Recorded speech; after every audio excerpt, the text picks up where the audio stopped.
Marekani. Muda huu naungana na Abdullahi Boro kuzungumza naye kwa kina kuhusu hili. Karibu sana kwenye EATV saa moja. Tuanzie hapa. Hiki ambacho kinatokea, maandamano kama haya, kuna namna yanaweza yakautikisa uongozi wa Donald Trump katika siku za mwanzoni hizi? Shukran. Sidhani kama itaweza kuitikisa, lakini itaipa taswira mpya. Kwa ukikumbuka kwamba katika awamu yake ya kwanza bwana Donald Trump alisema kwamba yeye mojawapo ya vitu ambavyo atapea kipaumbele ni kuhakikisha kwamba wahamiaji hawatapewa nafasi ya kupumua katika nchi hiyo. Na katika awamu yake ya pili amelipea suala hilo uzito zaidi kwa kuhakikisha kwamba mashirika au taasisi za serikali au vyombo vya dola ambavyo vinahusika na suala la uhamiaji litapewa pesa za kutosha, rasilimali za kutosha, ikiwemo ni pamoja na kuhakikisha kwamba wale ambao wanasimama katika kuhakikisha mambo hayo hayatatekelezeka watakabiliwa kwa mujibu wa sheria. Tunazungumza haya kipindi hiki ambacho Donald Trump ana msuguano mkali na mmoja kati ya watu wake wa karibu sana, ambaye kwa uwazi Elon Musk, bilionea huyu, amekiri ushindi ambao Donald Trump aliupata kwenye kiti cha urais, yeye alikuwa na mchango mkubwa. Pengine fukuto hili linaweza kuwa linachochewa na msuguano uliopo baina ya Donald Trump na Elon Musk.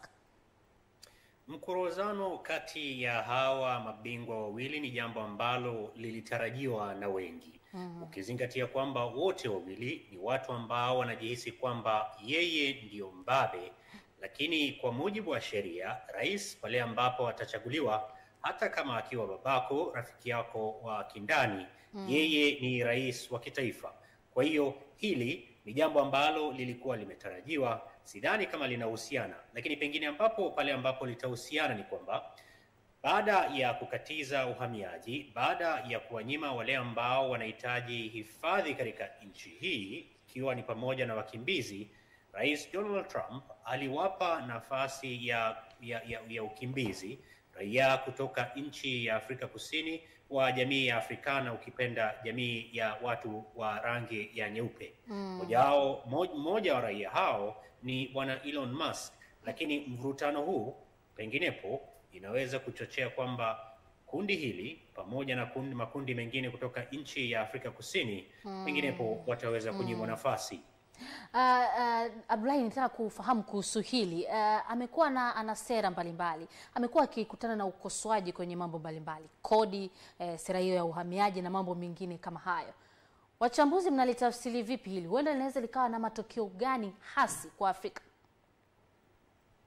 Kwa Afrika matokeo ni mazito zaidi, kwamba ukikumbuka kwamba yeye amesitisha msaada wa kimataifa wote kwa bara la Kiafrika, na bara hili linapokea misaada kubwa sana, sio tu ya chakula pamoja na matibabu. Kingine ambacho amesimamisha ni uhamiaji kutoka bara la Afrika, kutoka hususan wakimbizi ambao wanapewa hifadhi katika nchi ya Marekani. Jambo ambalo tunalisubiri kwa karibu sana ni swala la AGOA. Hili ni kupewa nafasi mataifa ya Afrika kufanya biashara na Marekani pasi na kuwepo na kufanyiwa njia rahisi. Iwapo mambo haya matatu yatatokea, mawili yametokea na tunasubiri AGOA, basi uhusiano kati ya Marekani na bara la Afrika litabadilika. Na je, mataifa mengine yatachukua nafasi hiyo? Asante sana Abdullahi Boro kutoka Washington DC. Asante kwa uchambuzi. Nikushukuru kwa sasa. Shukran.